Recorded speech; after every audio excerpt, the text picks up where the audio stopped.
B.Ed first இயர்ல learning and teaching அந்த subject நான் பார்த்துட்டு இருக்கோம். அதுல 9th யூனிட் பார்த்துட்டு இருக்கோம். அந்த 9th யூனிட்ல இன்னைக்கு நம்ம பார்க்க போற கேள்வி என்ன கேட்டா, இது ரொம்ப இம்பார்ட்டன்டான கேள்வி. இப்போ பாத்தீங்கன்னா இந்த இதுல ஒரு 4 கேள்வி நான் சொல்லியிருக்கேன். இதுல ஒரு 5 கேள்வி நான் நடத்திட்டேன்னா இந்த யூனிட்ல அவன் எப்படி கேட்டாலும் இந்த 5 கேள்வி சுத்தி தான் வரும். இந்த 5 கேள்வில இருந்து அவன் எப்படி பதில் கேட்டாலும் நீங்க தாராளமா எழுதிக்கலாம். சோ இன்னொரு 2 கேள்வி நடத்திட்டா இந்த யூனிட் முடிஞ்சிடும். சோ இன்னைக்கு நம்ம நடத்த போற கேள்வி என்னன்னு கேட்டீங்கன்னா, வகுப்பறை மேலாண்மையில் ஆசிரியர் மாணவர் உறவினை பயன்படுத்தும் அணுகுமுறை. பாருங்க, வகுப்பறை மேலாண்மை கிளாஸ்ல அந்த ஆசிரியர் மாணவர் உறவை ஆசிரியர் மாணவர் உறவினை பயன்படுத்தும் அணுகுமுறை. ஒரு ஆசிரியர் மாணவர்களை எப்படி அதை பயன்படுத்தணும், அந்த அந்த என்ன மாதிரிலாம் அந்த கிளாஸ் அரேஞ்ச் பண்ணணும், எந்த மாதிரிலாம் மாணவர்கிட்ட ஒரு ஆசிரியர் ரியாக்ட் பண்ணணும், அந்த மாதிரி விஷயத்தெல்லாம் இந்த கேள்வியில பார்க்க போறோம். சோ ஃபர்ஸ்ட் என்ன ஹெட்டிங் கொடுங்க, வகுப்பறை மேலாண்மையில் ஆசிரியர் மாணவர் உறவினை பயன்படுத்தும் அணுகுமுறை அப்படி போடுங்க. அதுக்கு கீழே ஒரே ஒரு ஹெட்டிங் தான் இருக்கு. என்ன ஹெட்டிங், வகுப்பறை மேலாண்மை செயல்களும் அவற்றின் உட்கூறுகளும். வகுப்பறை மேலாண்மை செயல்களும், வகுப்பறையில் என்னென்ன மேலாண்மை செயல்கள் இருக்கு, அது உட்கூறுகள் என்ன அப்படின்னு பார்க்க போறோம். அதுல பாத்தீங்கன்னா உங்களுக்கு 4 ஹெட்டிங் இருக்கு. 1 திட்டமிடுதல், 2 கட்டமைத்தல், 3 முன்னின்று செயல்படுத்துதல், 4 கட்டுப்படுத்துதல். இந்த 4 ஹெட்டிங் இருக்கு. சரிங்களா? ஃபர்ஸ்ட் நீங்க வகுப்பறை மேலாண்மை அப்படின்னா ஃபர்ஸ்ட் ஒரு இன்ட்ரோடக்ஷன் கொடுத்துருங்க. ஃபர்ஸ்ட் வகுப்பறை மேலாண்மைனா என்ன அப்படின்னு ஃபர்ஸ்ட் ஒரு இன்ட்ரோடக்ஷன் கொடுத்துருங்க. சரிங்களா? சரி, ரைட். வகுப்பறை மேலாண்மைனா என்ன அப்படின்னு தான் பார்க்க போறோம். நல்லா கவனிச்சுங்க. இன்ட்ரோடக்ஷன் ரொம்ப ரொம்ப முக்கியம். சரிங்களா? நான் சொன்ன மாதிரி ஒரு பாயிண்ட் அவுட்ல நீங்க கொடுங்க, அது ஈஸியா இருக்கும். வேலை பண்றவங்க அதை பார்த்தவனையும் நம்ம படிச்சிருக்காங்க, இந்த உங்களுக்கு விஷயம் தெரியுது அப்படின்றத ஈஸியா அசம்ஸ் பண்ணிடுவோம். சரிங்களா? சோ வகுப்பறை மேலாண்மை போட்டு என்ன, வகுப்பறை மேலாண்மை என்பது ஆசிரியர் வகுப்பறையில் கற்றல் கற்பித்தல் எப்படி சொல்லி கொடுத்தாரு, மாணவர்கள் எப்படி கத்துக்கிறாங்க, கற்றல் கற்பித்தல் செயல்கள். பாருங்க, கற்பித்தல் கற்றல் செயல்கள் செம்மையாக நடைபெறுவதற்கு, அதாவது சிறந்த முறையில் நடைபெறுவதற்கு மேற்கொள்ளும் அனைத்து செயல்களையும் உள்ளடக்கியதாகும். அந்த கற்பித்தல் கற்றல் சிறப்பாக நடைபெறுவதற்கு ஒரு ஆசிரியர் என்னென்ன நடவடிக்கைகளை மேற்கொள்றாரோ அதெல்லாம் என்ன சொல்றாங்க, வகுப்பறை மேலாண்மைன்னு சொல்றாங்க. இதுதான் வகுப்பறை. அதாவது வகுப்பறை மேலாண்மை என்பது ஆசிரியர் வகுப்பறையில் கற்பித்தல் கற்றல் கத்துக் கொடுக்கிறது, அவங்க கத்துக்கிறது, கற்பித்தல் கற்றல் செயல் செம்மையாக நடைபெறுவதற்கு, சிறந்த முறையில் நடைபெறுவதற்கு மேற்கொள்ளும் அனைத்து செயல்களையும், ஒரு ஆசிரியர் மேற்கொள்ளும் அனைத்து செயல்களையும் உள்ளடக்கியதே வகுப்பறை மேலாண்மை ஆகும். சரிங்களா? அப்ப வகுப்பறை மேலாண்மை என்பது கற்பித்தல் மேலாண்மையும் ஒரு அங்கமாகும். எப்படி டீச் பண்றோமோ அதுல ஒரு அங்கம் தான் இந்த வகுப்பறை மேலாண்மை. அதான் சொல்றாங்க, வகுப்பறை மேலாண்மை என்பது கற்பித்தல் மேலாண்மையும் ஒரு அங்கமாகும். கற்பித்தல் மேலாண்மையும் ஒரு அங்கமாகும். இந்த இன்ட்ரோடக்ஷன் சொல்லிருக்கீங்க. அதுக்கு பிறகு என்ன ஹெட்டிங் போயிட்டா, டேவிஸ் மற்றும் தாமஸ், இந்த 2 அறிஞர்கள் என்ன சொல்றாங்க இதை பத்தி. டேவிஸ் மற்றும் தாமஸ் அந்த ஹெட்டிங் போடுங்க. டேவிஸ் மற்றும் தாமஸ் மட்டும் அண்டர்லைன் பண்ணி அதை எழுதுங்க. பாருங்க, வகுப்பறையில் ஆசிரியர் மேற்கொள்ளும் கற்பித்த மைய செயல்பாடுகள், அதை எப்படி கத்துக் கொடுக்குறாங்க, அதான் வகுப்பறையில் ஆசிரியர் மேற்கொள்ளும் கற்பித்தல் மைய செயல்பாடுகள் 2 வகைப்படும் சொல்றாங்க. ஆசிரியர் ஸ்டூடெண்ட் கற்பிக்க போறது 2 வகைப்படும் சொல்றாங்க. அது கீழே 1 பொருத்தமான கற்பித்தல் கற்றல் சூழலை உருவாக்குதல். பொருத்தமான, நம்ம என்ன எடுக்க போறோம், அதுக்கு என்னென்னலாம் தேவை, நம்ம என்ன சப்ஜெக்ட் எடுக்க போறோம், அதுக்கு என்னென்னலாம் தேவை, அது மாணவர்களை எப்படி தயார்படுத்தி உற்சாகம் வச்சுக்கிறது, அந்த சூழலையை எப்படி உருவாக்குறது, அதுதான் முதல் பாயிண்ட். அதான் பொருத்தமான கற்பித்தல் கற்றல் சூழலை உருவாக்குதல். பொருத்தமான கற்பித்தல் மற்றும் கற்றல் சூழலையை உருவாக்குதல் சொல்றாங்க. 2வது பாயிண்ட் என்ன சொன்னா, அந்த கற்பித்தல் கற்றல் செயலை சூழலை உருவாக்கிட்டோம், அதுக்கு பிறகு அந்த கற்பித்தல் கற்றல் செயலை திட்டமிட்டபடி நடைபெற செய்தலாகும். அது என்ன மாதிரி நம்ம கற்பிக்க போறோம், அதுக்கு என்ன மாதிரிலாம் நம்ம ஐடியா பண்ணி வச்சிருக்கோம், அதை திட்டமிட்டபடி நடத்தணும். அதான் 2வது பாயிண்ட். பாருங்க, கற்பித்தல் கற்றல் செயலை திட்டமிட்டபடி நடைபெற செய்தல். நம்ம எந்த மாதிரி குறிப்பிட்டு போறோம், எப்படி நடத்தணும், அவனுக்கு ஐடியா பண்ணுமோ அந்த மாதிரி திட்டமிட்டு செயல்படுது. அதை என்ன பாருங்க, கற்பித்தல் கற்றல் செயலை திட்டமிட்டபடி நடைபெற செய்தலாகும். இந்த 2 விஷயம் சொல்றாங்க. சரியா? அதுக்கு பாருங்க, இந்த இவற்றோடு தொடர்பு கொண்ட, அதாவது இப்ப மேல சொன்ன 2 விஷயம், இவற்றோடு தொடர்பு கொண்ட, நல்லா கவனிச்சுங்க, இவற்றோடு தொடர்பு கொண்ட 4 வகை செயல்கள் ஆவன. அதாவது இவற்றோடு தொடர்பு கொண்ட 2 விஷயம் சொன்னேன். அதாவது பொருத்தமான கற்பித்தல் கற்றல் சூழலை உருவாக்குதல், 2 நான் சொன்னேன் கற்பித்தல் கற்றல் செயலை திட்டமிடப்படி நடைபெற செய்தல். இந்த 2ஓடு தொடர்பு, அது இவற்றோடு தொடர்புடைய 4 வகை செயல்கள் ஆவன, இவற்றோடு தொடர்புடைய 4 வகை செயல்கள் ஆவன அப்படின்னு போட்டு அதுக்கு பிறகுதான் 1 திட்டமிடுதல் அப்படி போடுங்க. திட்டமிடுதலுக்கு கீழே ஒரு 6 சப்ஹெட்டிங் இருக்கு. திட்டமிடுதல் போட்டுங்க. 1 வந்து வகுப்பறை அமைப்பை ஆராய்தல், 2 மாணவர்களின் தயார் நிலையை உறுதி செய்தல், 3 நுழைவு நடத்தையை சோதித்தறிதல், 4 தேவைகளை அடையாளங்களை காணுதல், தேவைகளை அடையாளம் காணுதல், 5 குறிக்கோள்களை நிறுவுதல், 6 குறையறி சோதனையை உருவாக்கி கொடுதல். இந்த 6 வரிசை எழுதிட்டு 2வது மீட்டிங் வந்து கட்டமைத்தல், 3வது வந்து முன்னின்று செயல்படுத்துதல், 4வது கட்டுப்படுத்துதல். இந்த வரிசை அப்படி எழுதிக்குங்க. இன்ட்ரோடக்ஷன் கொடுத்துட்டு இந்த ஹெட்டிங் இன்ட்ரோடக்ஷன் கொடுத்த பிறகு இந்த வகுப்பறை மேலாண்மை செயல்களும் அவற்றின் உட்கூறுகளும் 4 விஷயம் சொன்னாங்களே அதை போட்டு இந்த 4 விஷயத்தை அப்படி எழுதிக்குங்க. முதல் ஹெட்டிங் போட்டு எழுதிங்க. இப்ப முதல் ஹெட்டிங்ல திட்டமிடுதல் போட்டு இந்த முதல் ஹெட்டிங்கை ஃபர்ஸ்ட் எடுத்துருது. அதாவது வகுப்பறை அமைப்பை ஆராய்தல். அது முதல் அது ஒவ்வொன்றா போட்டு எழுதுறீங்கன்னா உங்களுக்கு பேஜும் அதிகமாக வரும், ஹெட்டிங்ஸும் அதிகமாக வரும், திருத்துற வரும். அந்த நீட்னஸை பார்த்து மார்க் வந்து நல்ல எதிர்பார்த்த அளவுக்கு மார்க் வந்துடும். சரிங்களா? இப்படித்தான் நீங்க எழுதணும். சரிங்களா? எழுதணும் டக்கு பாயிண்ட் போட்டு எழுதுங்க. இந்த மாதிரி ஒரு இன்ட்ரோடக்ஷன் கொடுத்துங்க, அதுக்கு வந்து ஹெட்டிங் கொடுத்து இந்த ஹெட்டிங் ஃபுல்லா எழுதிட்டு அதை அவன் முதல் திருத்துறப்ப அந்த ஹெட்டிங்லாம் பார்த்து அவனுக்கு ஒரு அபிப்பிராயம் வந்துடும். ஸோ இன்னைக்கு ஃபர்ஸ்ட் திட்டமிடுதல் போட்டு அது வகுப்பறை அமைப்பை ஆராய்தல். அதான் சார் வகுப்பறை அமைப்பை ஆராய்தல். ஃபர்ஸ்ட் ஒரு ஆசிரியர் கிளாஸ்க்குள்ள போகும்போது என்னென்னலாம் அரேஞ்ச் பண்ணணும், அதான் வகுப்பறை ஆராய்தல். என்னென்ன சார் செய்யணும்? ஒன்று ஒரு சிறந்த ஆசிரியர் தனது வகுப்பறையை சுத்தமாக உள்ளதா என கண்காணிக்க வேண்டும். பாருங்க, உள்ள போன முடியும் ஒரு சிறந்த ஆசிரியர் தனது வகுப்பறை சுத்தமாக உள்ளதா என்பதை கண்காணிக்க வேண்டும். ஒன்று சொல்லிட்டாங்க. 2 என்ன சொன்னாங்க? மாணவர் இருக்கைகள் ஒழுங்கான முறையில் உள்ளனவா, மாணவருடைய டேபிள் வந்து கரெக்டா அரேஞ்ச் பண்ணிருக்கா, கரெக்டா நீட்டா இருக்கா, ஒழுங்காக உள்ளனவா, அதை நம்ம பார்க்கணும். இருந்தா வச்சா அவன் அந்த மாதிரி தான் கவனிக்காம இருப்பான். அப்ப ஃபர்ஸ்ட் உள்ள போனவனையும் வகுப்பறை சுத்தமாக இருக்கா இல்லையான்னு பார்க்கணும். 2வது மாணவருடைய இருக்கைகள் ஒழுங்காக முறையில் அமைக்கப்பட்டதா பார்க்கணும். 3வது என்ன பார்க்கணும்னா அதாவது கரும்பலகை, போர்டு எழுதுறோம்ல, கரும்பலகை தூய்மைப்படுத்தப்பட்டு எழுதுவதற்கு தயாராக உள்ளதா என்றவற்றையெல்லாம் ஆராய்ந்து சீர்படுத்த வேண்டும். இதுதான் ஒரு ஆசிரியர் ஃபர்ஸ்ட் கிளாஸ்க்குள்ள போன பார்க்க வேண்டிய விஷயம். அதாவது கரும்பலகை வந்து தூய்மைப்படுத்தப்பட்டு எழுதுவதற்கு தயாராக நிலையில் உள்ளதா, இதை என்பவனையற்றெல்லாம் ஆராய்ந்து சீர்படுத்த வேண்டும். இதுதான் ஆசிரியரோட முதல் வேலை. அதைத்தான் சொல்றாங்க வகுப்பறை அமைப்பை ஆராய்தல் சொல்றாங்க. 2வது பாருங்க, மாணவர்களின் தயார் நிலையை உறுதி செய்தல். அதெல்லாம் சார் மாணவர்களின் தயார் நிலையை உறுதி செய்தல். மாணவர்கள் எந்த அளவுக்கு தயாரா இருக்காங்க அப்படின்னு உறுதி செய்யணும். மாணவர்களின் தயார் நிலையை உறுதி செய்தல் அப்படின்னு என்ன கேட்டீங்கன்னா, ஃபர்ஸ்ட் மாணவர்கள் தயார் நிலை ஒரே ஒரு லைன் வரும். அதாவது மாணவர்களின் தயார் நிலை உறுதி செய்யணும்னா, அதாவது அடுத்து இந்த கிளாஸ் அரேஞ்ச்மெண்ட் முடிச்சுட்டு அடுத்து மாணவர்கள் சரியான முறையில் அமர்ந்துள்ளனரா, ஒழுங்கா சேர ஆரம்பிச்சிருக்கு, அப்புறம் டேபிள் அது மாணவர்கள் கரெக்டா அவங்களுக்கான ஒதுக்கப்பட்ட இடத்துல இருக்காங்களா, அதை மாணவர்கள் சரியான முறையில் அமர்ந்துள்ளனரா அப்படின்னு பார்க்கணும். அடுத்து கற்பதற்கு ஆயத்த நிலையில் உள்ளனரா, நம்ம வந்து சொல்றப்ப அவங்க புரிஞ்சுக்கிற சூழ்நிலை ஆர்வமா இருக்கானா அப்படிங்கிறத ஃபர்ஸ்ட் உறுதி செய்யணும். 2வது என்ன பாருங்க, கவனிச்சுங்க. அதாவது மாணவர்கள் சரியான முறையில் அமர்ந்துள்ளனரா, இது முக்கியம். கவனிக்கிற மாதிரி மைண்ட் செட்ல உட்கார்ந்துருக்கும் ஃப்ரீயா உட்கார்ந்துருக்கு வித்தியாசம் இருக்கு. அப்ப அவங்க எப்படி கரெக்டா அமர்ந்திருக்கானா அதை சரி பண்ணணும். அதான் சொல்றாங்க மாணவர்கள் சரியான முறையில் அமர்ந்துள்ளனரா, கற்பதற்கு ஆயத்த நிலையில் உள்ளனரா என்பதை உறுதி செய்து கொள்ள வேண்டும். ஆயத்த நிலையில் தயாரா இருக்காங்க, இதையும் உறுதி செய்யணும். ஃபர்ஸ்ட் வகுப்பறை பண்ணணும், 2வது இதை ரெடி பண்ணணும். அடுத்து 3வது பாருங்க, நுழைவு நடத்தையை சோதித்தறிதல். பாருங்க ஹிட்டிங் தான் வேற மாதிரி வித்தியாசமா இருக்கும், ஆனா உள்ள இருக்க விஷயம் நம்ம பழன விஷயம் தான் இருக்கும். இது பாருங்க நுழைவு நடத்தையை சோதித்தறிதல். அதனால சார் நுழைவு நடத்தையை சோதித்தறிதல்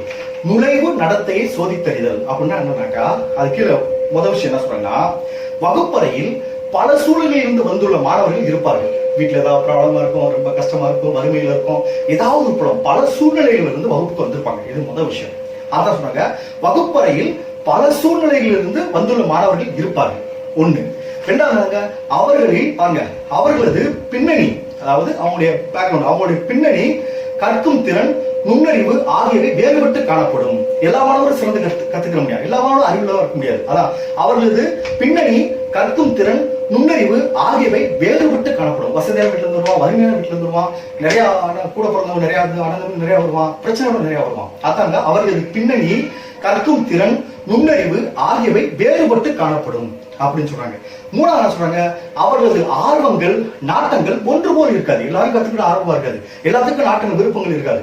அவர்களது ஆர்வங்கள், நாட்டங்கள் ஒன்று போல் இருக்காது அப்படின்னு சொல்றாங்க. 3 விஷயம் இருக்காதுன்னு சொல்றாங்க. அப்ப 4வது ஆசிரியர் அப்படி என்ன செய்யணும்? எனவே பாடத்தை கற்பிப்பதற்கு முன் இந்த மாதிரி சூழ்நிலை தான் வராங்க. அதை பாருங்க, நுழைவு நடத்தி சொல்றது உள்ள இருந்து அவன் தயார்படுத்திட்டு அது நடத்துறதுக்கு அவன் என்ன செய்யணும் அதை சொல்றாங்க. எனவே பாடத்தை கற்பிப்பதற்கு முன் அவர்களை கற்பதற்கு ஆயத்தப்படுத்தும் விதமாக அவர்களது நுழைவு நடத்தையை சோதித்து அறிய வேண்டும். அவனை சப்ஜெக்ட் பத்தி சில விஷயம் பொதுவான விஷயம் சொல்லி அவனை சப்ஜெக்ட் உள்ள கொண்டு வந்த பிறகு தான் பாடம் நடத்த ஆரம்பிக்கணும். அதான் எனவே பாடத்தை கற்பிப்பதற்கு முன் அவர்களை கற்பதற்கு ஆயத்தப்படுத்தும், அதாவது கற்பதற்கு ஆயத்தப்படுத்தும் விதமாக அவர்களது நுழைவு நடத்தையை சோதித்து அறிய வேண்டும். அவர்களது நுழைவு நடத்தையை சோதித்து அறிய வேண்டும். சோ இதுதான் கேட்டீங்கன்னா நுழைவு நடத்தையை சோதித்தறிதல் அப்படின்னு சொல்றாங்க. அடுத்து பாருங்க, 4வது தேவைகளை அடையாளம் காணுதல். அதான் சார் தேவைகளை அடையாளம் காணுதல். அதாவது பாத்தீங்கன்னா ஒரு குறிப்பிட்ட பாடம் நடத்துறப்ப இந்த பாடம் கஷ்டமான பாடம், இதை எப்படி அவங்களுக்கு புரிய வைக்கிறது, அதுக்கு தேவையான விஷயத்தை நம்ம எப்படி ஹேண்டில் பண்றது, தேவையான விஷயத்தை எந்த மாதிரி நம்ம எடுத்து கொண்டு போறது, மாணவர்களுக்கு புரிய வைக்கிறது அப்படின்னு பிளான் பண்றது. அதான் தேவைகளை அடையாளம் காணுதல். அதாவதுன்னா குறிப்பிட்ட பாடத்திற்கான நுழைவு நடத்தையை சோதித்து அறிந்ததில் காணப்படும் குறைகளை, அதாவது கிளாஸ் நடக்கணும், இன்ட்ரெஸ்ட் கொடுக்கணும், அவனுக்கு புரியல, சில விஷயம் புரியல, அதை எப்படி அவனுக்கு புரிய வைக்கணும், அதான் சோதித்து அறிந்ததில் கண்டுபிடிக்கப்பட்ட குறைகளை, அதாவது கண்டுபிடிக்கப்பட்ட குறைகளை நீக்கிடுவதற்கு தேவையான உத்திகளை வகுத்துக் கொள்ளுதல். எதெல்லாம் புரியல, என்ன குறைபாடு இருக்கு, அதை சரி பண்ணா என்னென்ன உத்திகளை பயன்படுத்தணும் அப்படின்னு தெரிஞ்சுக்கிறது. அதுதான் தேவைகளை அடையாளம். மாணவர் எதை எதிர்பார்க்கிறான், இந்த சப்ஜெக்டை எப்படி அவன் புரியுற மாதிரி நடத்துறது, என்ன மாதிரி அவன் எதிர்பார்க்கிறான் அப்படின்னு தெரிஞ்சு அது குறை நம்ம நடத்துற குறைகளை கலைஞ்சிட்டு அதுக்கேற்ற மாதிரி உத்திகளை பயன்படுத்துறது. அதான் என்ன சொல்றாங்க, குறிப்பிட்ட பாடத்திற்கான நுழைவு நடத்தையை, அதை முடிச்சு குறிப்பிட்ட பாடத்திற்கான நுழைவு நடத்தையை சோதித்து அறிந்ததில் காணப்படும் குறைகளை நீக்கிடுவதற்கு தேவையான உத்திகளை வகுத்துக் கொள்ளுதல். இதுதான் என்ன சொல்றாங்கன்னா தேவைகளை அடையாளம் சொல்றாங்க. அடுத்து பாருங்க, குறிக்கோள்களை நிறுவுதல். பாருங்க, அடுத்து குறிக்கோள்களை நிறுவுதல். ஒரு சப்ஜெக்ட் ஒரு பாடம் நடத்துறோம்னா அதுல என்னென்ன விஷயம் மாணவர்களுக்கு புரியணும், எது அடிப்படையான விஷயம் அவங்களுக்கு புரியணும். அடிப்படையான விஷயம் தெரிஞ்சா தான் அந்த பாடத்தை கத்துக்க முடியும். அப்ப அந்த மாணவர்களுக்கு இந்த பாடத்துல குறிக்கோள், இந்த பாடத்துக்கு அவங்க மாணவர்களுக்கு என்ன புரிஞ்சு, அது புரிஞ்சிச்சா அப்படின்றத ஆசிரியர் கண்டிப்பா தெரிஞ்சுக்கணும். அதனால குறிக்கோள்களை நிறுவுதல். அதாவது கற்பிப்பு நிகழ்ந்தவுடன், அதாவது கற்பிப்பு முடிஞ்ச பிறகு மாணவர்கள் பெற்றிருக்க வேண்டிய அடைவுகளை, அதாவது கற்பித்தல் குறிக்கோள்களை மாணவர்கள் நடத்தையிலிருந்து ஆசிரியர் புரிந்து கொள்ள வேண்டும். பாருங்க, அவருடைய நடத்தைகள் புரிஞ்சிருக்குமா அமைஞ்சிருக்கணும். அப்படி அவர் நடத்தைகள் புரிஞ்சிருக்கும் அமையனா ஆசிரியர் திரும்ப நடத்த வேண்டிய விஷயம் இருக்கும்.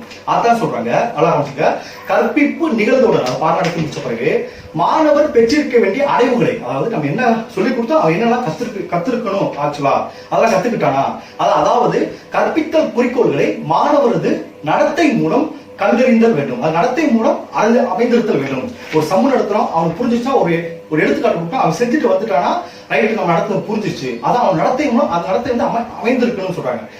நம்ம என்ன விஷயம் நடத்தணும் அது அவனுக்கு தெரிஞ்சிருச்சு அப்படின்னு அந்த நடத்தை மூலம் கண்டுபிடிச்சிடலாம். ஒரு சம் கொடுக்குறோம், அது 30 பேர் கிளாஸ் இருக்கானா 28 பேர் சரியா போடலாம் வைக்கலாம், அவன் நடத்துல பிரச்சனை சரி. அப்ப அவனுக்கு இன்னும் ஏற்ற மாதிரி புரியணும். அப்ப அவன் நடத்தையை வச்சு நம்ம குறிக்கோளா அதை எய்ம் பண்ணிட்டோமா இல்லமா அப்படின்னு தெரிஞ்சுக்கலாம் ஆசிரியர். சரியா, சொல்றாங்க. அடுத்து பாருங்க, குறையறை சோதனையை உருவாக்கி கொள்ளுதல். இது தெரியும். குறையறை சோதனை பாடம் கற்பிக்கும் போது பாடம் கத்துக்கிட்டே இருக்கோம், ஒரு 1/4 மணி நேரம் நடத்துறோம், 1/2 மணி நடத்துறோம். திரும்ப இடையிடையில் ஆசிரியர் மாணவர்களிடம் வினாக்கள் எழுப்பதன் மூலம் ஆசிரியர் கற்பித்தவற்றை மாணவர்கள் சரியாக புரிந்துள்ளா என்பதை ஆசிரியரால் உணர முடியும். அதான் சொல்றாங்க குறையறை சோதனை. அது ஒரு சின்ன பேப்பர் கொடுத்து டெஸ்ட் மாதிரி எழுதலாம், இல்ல வாய்மொழியா கொஸ்டின் கேட்கலாம், எது வேணா செய்யலாம்.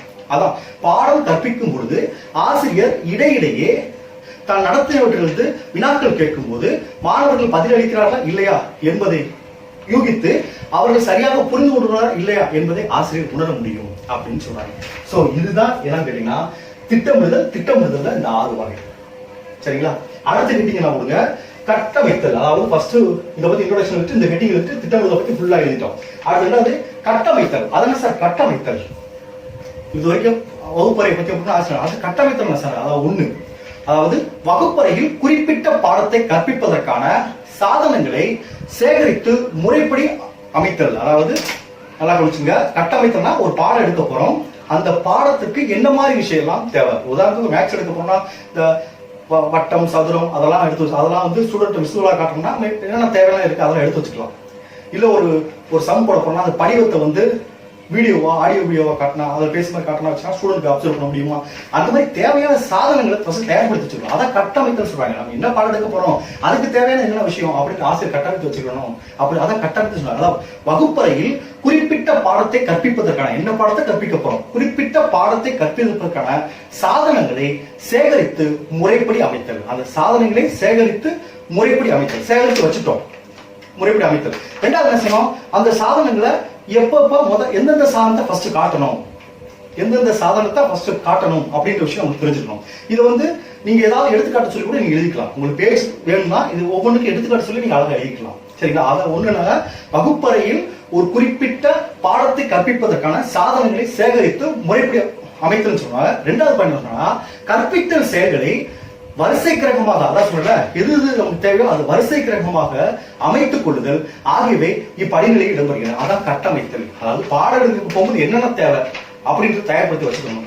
தயார்படுத்தி வச்சுட்டு அதை ஒவ்வொன்றும் எப்பப்போ பயன்படுத்துறோம், அதை திட்டமிட்டபடி பயன்படுத்துறோம், அதை கட்டமைத்தல் படி பயன்படுத்துறோம், எதை ஃபர்ஸ்ட் பயன்படுத்துறோம், அதை வரிசை கிரகமாக பயன்படுத்துறோம். அதையும் ஒரு ஆசிரியர் திட்டமிட்டு வச்சிருக்கணும் அப்படின்னு சொல்றாங்க. அடுத்து பாருங்க, முன்னின்று செயல்படுத்துதல்.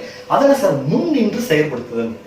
மேல சொன்ன மாதிரி தான் இது வரும். அதாவது முன்னின்று செயல்படுத்த நடக்கும். வகுப்பறையில் பாட கருத்துக்களை வழங்குவதற்கு தெரிவு செய்யப்பட்ட தகவல் அளிப்பு உத்தியை பாருங்க. வகுப்பறையில் பாட கருத்துக்களை வழங்குவதற்கு, இப்போ நான் ஒரு சப்ஜெக்ட் எடுக்க போறதுக்கு என்ன சொல்லியிருக்கேன், ஒரு ப்ராஜெக்டர் ரெடி பண்ணி அதுல கிளாஸ் ரெடி பண்ணியிருக்கேன். அப்ப அந்த சாதனங்கள் அதான் என்ன சொல்றாங்க, வகுப்பறையில் பாடக்கருத்துரை வழங்குவதற்கான தெரிவு செய்யப்பட்ட தகவல் அளிப்பு உத்தி. இதை வச்சுதான் நான் மாணவர்களுக்கு தகவல் கொடுக்க போறேன். அந்த தகவல் அளிப்பு உத்தியை செம்மையாக நடைமுறைப்படுத்துவதற்கான செயல்கள், இந்த செம்மையான நடைமுறைப்படுத்துவதற்கான செயல்கள் இப்படிநிலையில் அடங்கும். அதாவது மாணவருக்கு பாடத்திற்கான அதாவது டீச்சிங் எய்டு கூட சொல்லலாம். என்னென்ன மாதிரி டீச்சிங் எய்டுலாம் எடுத்து வச்சிருக்கேன், என்ன மாதிரி டீச்சிங் எய்டுலாம் எடுத்து வச்சிருக்கேன், அதை செம்மையாக அதை கரெக்டா மாணவர்களுக்கு பிளே பண்ணி காட்டணும். அது கரெக்டா மாணவர்களுக்கு பிளே பண்ணி காட்டணும். அதான் சொல்றாங்க, செம்மையாக நடைமுறைப்படுத்துவதற்கான செயல்கள் இப்படிநிலையில் அடங்கும் அப்படின்னு சொல்றாங்க. சரிங்களா? அப்ப நீங்க பாத்தீங்கன்னா அது எடுத்துக்காட்டு போட்டு நீங்க நிறைய விஷயம் எழுதலாம். ஆடியோ சம்பந்தமான விஷயம் இருந்தா ஆடியோ, வீடியோ, ப்ராஜெக்டர், அப்படி நிறைய விஷயம் நீங்க வரிசையா எழுதிக்கலாம். உங்களுக்கு என்னென்ன விஷயம் தோணுதோ, டீச்சிங் எய்டு என்னென்ன ஒரு டீச்சிங் எய்டு உங்களுக்கு தெரியும், என்னென்ன டீச்சிங் எய்டு யூஸ் பண்றோம், அதை வச்சு நீங்க வரிசையா கீழே ஒன்று பயன்படுத்தப்படுகிறது வரிசையா நீங்க எழுதிக்கலாம். இப்படிலாம் எழுதிட்டா உங்களுக்கு பேஜ் அதிகமாகும். சரிங்களா? அதை முன்னின்று செயல்படுத்துவை. அதை எதை வச்சு நான் தகவல் அளிக்க போறோம் மாணவர்களுக்கு, அதை மறுபடியும் சொல்ல கவனிச்சுங்க. வகுப்பறையில் பாடக்கருத்துக்களை வழங்குவதற்கு தெரிவு செய்யப்பட்ட தகவல் அளிப்பு உத்தி, தெரிவு செய்யப்பட்ட தகவல் எந்த மாதிரி எதை நம்ம தெரிவு செஞ்சிருக்கோம், ஸ்டூடெண்ட் பிளே பண்றதுக்கு எதை தேர்ந்தெடுத்திருக்கோம், தகவல் அளிப்புனா அதை வச்சுதான் ஸ்டூடெண்ட்டுக்கு தகவல் கொடுக்குறோம், அந்த பாடத்திற்கு தகவல் கொடுக்குறோம். அதனால தகவல் அளிப்பு உத்தியை அதை செம்மையாக நடைமுறைப்படுத்துவதற்கு, அதை கரெக்டா நடைமுறைப்படுத்துவதற்கு தான் இந்த முன்னின்று செயல்படுத்துதல் அப்படின்னு சொல்றாங்க. சரியா? அப்ப டீச்சிங் எய்டு என்ன இருக்கோ அது வரிசை நீங்க 1-2 போட்டு எழுதிக்கலாம். ஒரு 5-6 டீச்சிங் எய்டு கூட நீங்க எழுதிக்கலாம் நமக்கு. ஏன்னா அது சம்பந்தமா எழுதுனா நமக்கு பேஜும் வரும். சரிங்களா? அடுத்து லாஸ்ட் என்ன கேட்டீங்கன்னா கட்டுப்படுத்துதல். இதுதான் ரொம்ப ரொம்ப முக்கியம். எத்தனைதான் இருந்து எத்தனைதான் செஞ்சு வச்சு கிளாஸ்ல ஒரு கட்டுக்கோப்பு இல்லைன்னா எல்லாமே வேஸ்ட் ஆகும். அப்ப கட்டுப்படுத்துதல் ரொம்ப முக்கியம். அப்ப என்ன சார் கட்டுப்படுத்தலாம்? வகுப்பறையில் கற்பித்தல் கற்றல் செயல் செம்மையாக நடைபெற, கற்றல் கற்பித்தல் செயல் செம்மையாக நடைபெற என்ன செய்யணும்? 1, மாணவர்கள் கவனமின்மையை போக்குதல். மாணவர்களுடைய கவனம் வேறு பக்கம் இல்லாம இருக்கிறத பாத்துக்கணும். இப்ப அதுக்கு தகுந்த மாதிரி இன்ட்ரெஸ்டிங்கா பாடம் நடத்தா அவன் கவனம் இங்க இருக்கும். அதான் 1, மாணவர்கள் கவனமின்மையை போக்குதல் 1. 2, வகுப்பறையில் ஒழுங்கினையும் கட்டுப்பாட்டையும் நிகழச் செய்தல். வகுப்புல ஒழுங்கா இருக்கணும், கட்டுப்பாடோடு இருக்கணும். அதாவது வகுப்பில் ஒழுங்கினையும் கட்டுப்பாட்டையும் நிகழச் செய்தல் அப்படின்னு சொல்றாங்க. 3வது என்ன சொன்னா, நெறிபிறல் நடத்தையை வெளிப்படுத்தும், அதாவது சேட்டை பண்றாங்க, தவறான இது பண்றாங்க, அதாவது நெறிபிறல் நடத்தையை வெளிப்படுத்தும் மாணவர்களிடம் கண்டிப்புடன் நடந்து கொள்ளுதல். அதுதான் முக்கியம். நெறிபிறல் நடத்தை, தவறு செஞ்சு சேட்டை பண்றவங்க அது நெறிபிறல் நடத்தையை வெளிப்படுத்தும் மாணவர்களிடம் கண்டிப்புடன் நடந்து கொள்ளுதல். நீ தப்பு சரியில்லை, தப்பு அப்படின்னு சொல்லி அவனை உடனே கண்டிக்கிறது. சரிங்களா? அடுத்து லாஸ்ட் 4வது பாயிண்ட் என்ன சொல்றாங்க கேட்டீங்கன்னா, இது ஒரு முக்கியமான பாயிண்ட். அதாவது மீத்திறமுடையோர், அதாவது நல்லா படிக்கிறவங்க 1. அடுத்து மெல்ல கற்போர், ஸ்லோ லேர்னர் இருப்பாங்க, மெல்ல கற்போர். அடுத்து தாய்மொழியின்றி வேறு மொழியில் பயில்வோர். தாய்மொழி வேற மொழியா இருக்கும், ஆனா முதல்ல படிப்பான், அவனுக்கு ரொம்ப சிரமமா இருக்கும். அதான் தாய்மொழியின்றி வேறொரு மொழியில் பயில்வோர். இவங்களுக்கு என்ன செய்யணும்? ஆகியோருக்கு தனித்தனியே குழு பணிகளையும், அவங்களுக்கு தனித்தனியே குழு பணிகளையும் வெவ்வேறான எடுத்துக்காட்டுகளையும் அளித்தல். அவங்களுக்கு தனித்தனி வீக்கா இவங்களுக்கு இந்த மாதிரி ஒப்படைப்பு கொடுக்கறது, இவனுக்கு எந்த மாதிரி ஒர்க் கொடுக்கறது, அதாவது தனித்தனியே அவனுக்கு ஏத்த மாதிரி, ஸ்லோ லேர்னர்னா அவனுக்கு ஏத்த மாதிரி, நல்லா படிக்கிறான் அவனுக்கு ஏத்த மாதிரி, அந்த மாதிரி கொடுக்கறது தான் இந்த 4வது. அதான் மீத்திரமுடையோர், மெல்ல கற்போர், தாய்மொழியின்றி வேறு மொழியில் பயில்வோர் ஆகியோருக்கு தனித்தனியே குழு பணிகளையும் வெவ்வேறு எடுத்துக்காட்டுகளையும் அளித்தல். குழு பணிகளையும் வெவ்வேறு எடுத்துக்காட்டுகளையும் அளித்தல் அவங்களுக்கு கொடுக்கிறது. சரியா? இது போன்ற செயல்களை மேற்கொள்ளுவதன் மூலம், இது போன்ற செயல்கள் எல்லாம் மேற்கொள்வதன் மூலம் மாணவர்கள் வகுப்பறை நடத்தைகளை பெருமளவு கட்டுப்படுத்த முடியும். இதெல்லாம் சேர்ந்து மூலம், இது போன்ற செயல்களை மேற்கொள்வதன் மூலம் மாணவர்களின் வகுப்பறை நடத்தைகளை பெருமளவு கட்டுப்படுத்த முடியும். இதுதான் இந்த கேள்வி. இந்த வீடியோ பாத்தீங்கன்னா நான் சொல்ற விஷயம் இப்ப யூனிட் வந்து இத்தனை விஷயம் இந்த யூனிட்ல சொல்லிருக்கேன். இந்த யூனிட் எந்த கேள்வி கேட்டாலும் நான் சொல்லுவேன். நீங்க வீடியோ பார்த்திருந்தீங்கன்னா அது சம்பந்தமா நீங்க நிறைய விஷயம் எழுதிக்கலாம். இந்த கேள்வி ரொம்ப ரொம்ப முக்கியமான கேள்வி. நடத்தி முடிச்சு நீங்க ஒரு புக்கை ரீட் அவுட் பண்ணிருக்க ஈஸியா நம்ம எழுதிக்கலாம். இது போக அந்த யூனிட்ல ஒரு 2 கேள்வி நடத்தா போதும். அந்த கேள்வி அந்த யூனிட்ல என்ன கேள்வி எழுதிக்கலாம். நீங்க ஒரு கேள்விக்கு இந்த யூனிட் தயாரா இருக்கீங்க. ஒரு 10 மார்க் நமக்கு ரெடியா இருக்கு. அடுத்த கிளாஸ்ல இன்னும் 2 கிளாஸ் இந்த யூனிட்ல முடிச்சுட்டு அடுத்த யூனிட் போயிடும். இந்த யூனிட்ல நம்ம வந்து ஒரு 3 யூனிட்டை முடிச்சுட்டு, இல்லைன்னா ஒரு 2 யூனிட்டை முடிச்சுட்டு அதுக்கு பிறகு நம்ம சைக்காலஜி பேப்பர், மற்றபடி தற்கால இந்திய சமூகங்கள் அதுக்கு நம்ம போயிடும். எவ்வளவு சீக்கிரம் போடணுமோ உடனே போட்டுறேன். Okay, thank you. நம்ம அடுத்த கிளாஸ்ல பார்க்கலாம்.